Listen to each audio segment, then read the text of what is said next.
going on, Legion? Azrael here, like always. And we got some stuff, Call of Duty stuff. If I edited these videos, you'd hear sexy porno music in the background. But that kind of production doesn't exist here. So we'll just bounce, chicka, wow, wow. Okay, that's all you get. I'm sorry, it's not you.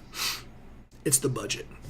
There is no budget. So anyways, Call of Duty, big fan of it. Grew up playing the game. One of my favorite FPSs of all times. But I never graduated, or I should say, I never descended to fanboy.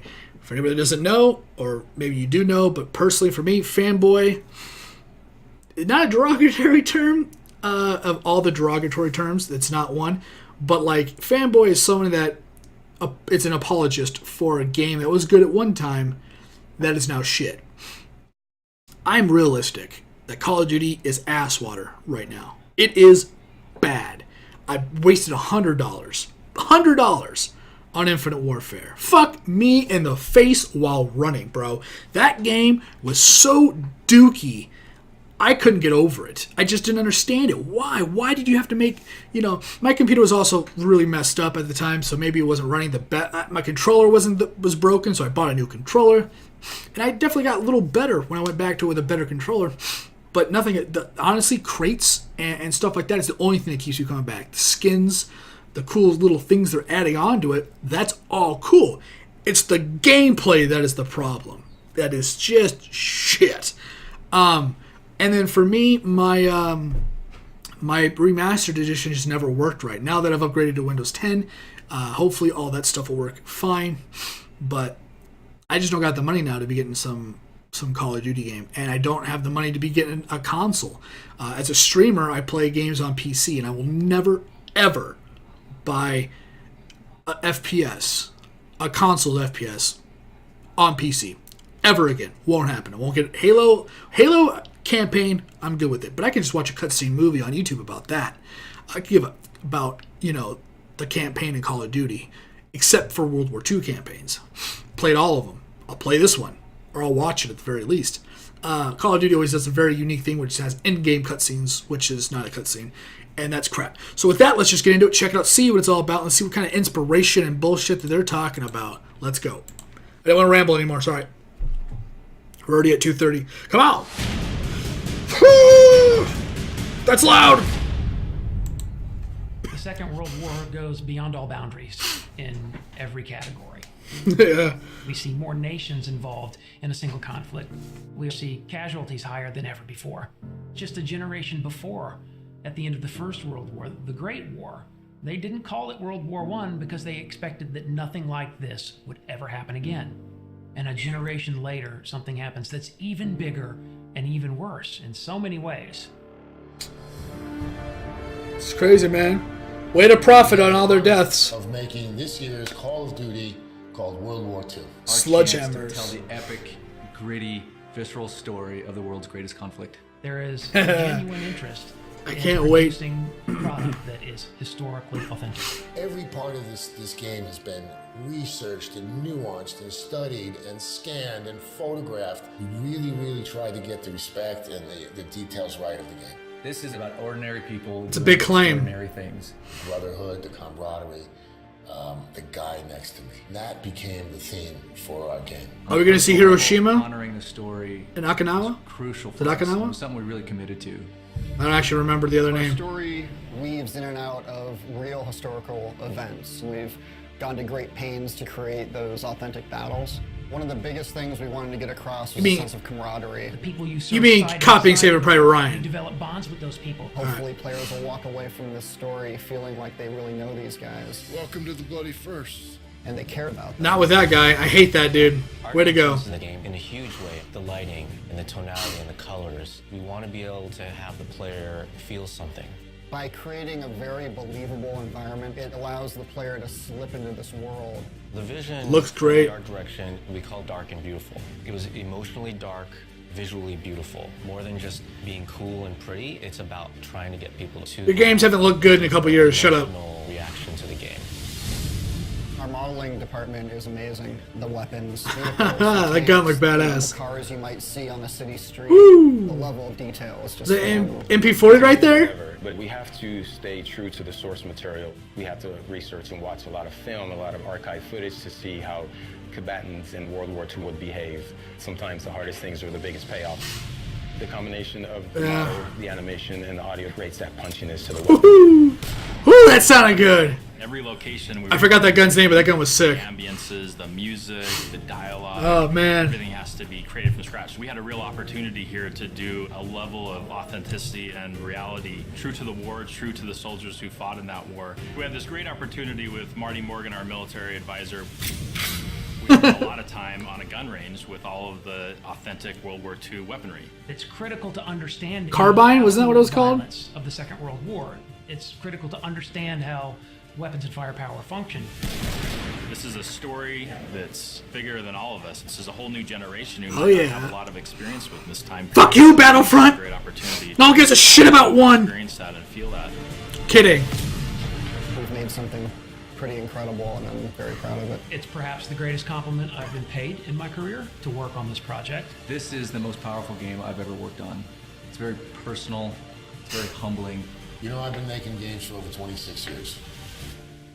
And I'll tell you, it's the best game we ever made. That's a huge claim, man. Oh, shit. November 3rd. Pre-order now and get access to the private beta. Private beta. Oh, I might do... Well, pre-order. No, never mind. I won't be doing that. Maybe I'll have a job by November and I can go buy it. My first paycheck, I'll get a capture card, a Xbox One, and Call of Duty. Maybe I'll do that. Well, damn. Best game he's ever made. Biggest compliment of his career. Damn, them some big ass claims and some words that they thrown around. I was joking about Battlefront. I've never personally been a fan of Battlefront at all. I never played that 2142, whatever it was. I never played that game, which I think was the highlight of Battlefront for the most part. I think for a lot of people. So I've never got to play that. I've never been a fan. A lot of people that play Battlefront that like it never like the sniping from getting hit from across the map. I never played Battlefront 1, but it looked great. I watched a lot of Twitch streamers. I watched a lot of just content on it. And honestly, it gets repetitive. It gets the same Zeppelin or this or that. It just... I think Call of Duty always nailed it pretty dead on, just like Halo did.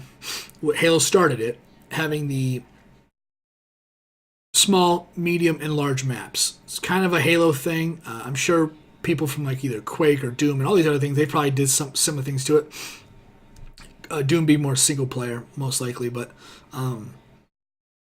Quake and all these other games, I think Halo, as at the time, probably one of the revolutionary FPSs, to take it to a whole new level to inspire, I think, so many people to create FPS games. And a good story to kind of inspire game developers to never give up, because if you watch the documentary on Halo, you understand that game went through MMO to a third-person shooter thing to what it was. And it was for Mac, of all things. So it never failed. And so I think Halo did it right, and I think Call of Duty took some of that history that Halo was doing and definitely added that to later games. I'm talking about Call of Duty. I'm not talking about anything pre-Call of Duty 4. All they were good and everything, but that's just a whole kind of, online multiplayer that was never really fun, not for me. But Call of Duty 4 always had the unique maps, it always did it right. I think Battlefront always just went too far, too big, too, what it is. And I like that if they had real camo and real stuff like that, and real kind of hiding. But there's like a little red thing that pops up when you aim on people, and it's just not my thing. I definitely liked how in Halo they had a big team battle, so it was a bigger map. with more people. That was always great, and that was a good game mode. And I think that was something that's missed on some other FPSs that should be implemented for people that want to do that Battlefield style gameplay where it's just this huge expansive map where, brother, you say you're playing hardcore and you're in a bush with a ghillie on and you snipe somebody and they're dead and they don't know where it came from. Kind of like how people playing PlayerUnknown's Battleground. You know, you're just way out in the middle of nowhere. Problem is with those games, people can take the grass down, so there's no hiding. So yeah, hopefully Call of Duty comes back to its roots. Well, they will be with the no jetpacks, but hopefully they do the format right. Oh, you can't hear that anymore. I put a noise gate on, so anytime a loud car goes by and I stop talking, you can't hear it, which is awesome. I kind of thought that my mic would have picked that up. That was a loud fucking car with a stupid rocket muffler or some shit. Either way, what they're saying, what they're showing us, the graphics, it looks maybe not as good as Battlefield 1, because Battlefield 1 looks like they took it and made graphics a priority. And for me, Call of Duty always seemed like the graphics were good in like Call of Duty 4 and Modern Warfare's 1 through 2, maybe 3. The graphics were always pretty good. I always thought they were good. And of all the in-game FPSs, I thought that their in-game graphics were always the best. Battlefield 1 made a point to say, enough's enough. We're going to take the front spot. I don't know if Call of Duty is going to be able to break that level with kill streaks and all this other stuff that you can do. I don't know if they're going to really focus on graphics all that much. Campaign looks great. I'm sure online TDMs and stuff like that will look really good as well.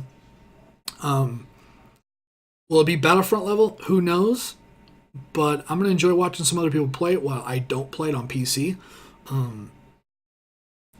And yeah, I mean, it's just looking like it's going to be something fun to play. I'm actually kind of jealous I don't get to play it, don't get to check it out, because I really want to. I really do.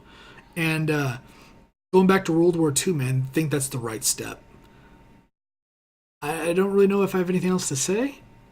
I had some other thoughts, but they're kind of just trickling out. I think I'll just end it right there. If you guys got anything you want to add on, love to see all the comments. Leave them down below. All that good stuff. If you like the video, like the content, like, subscribe, share. Remember, it's completely up to you. I do appreciate it, though. Once again, my name is Azrael, and I'll see you on whatever video I'm doing next. Later, guys.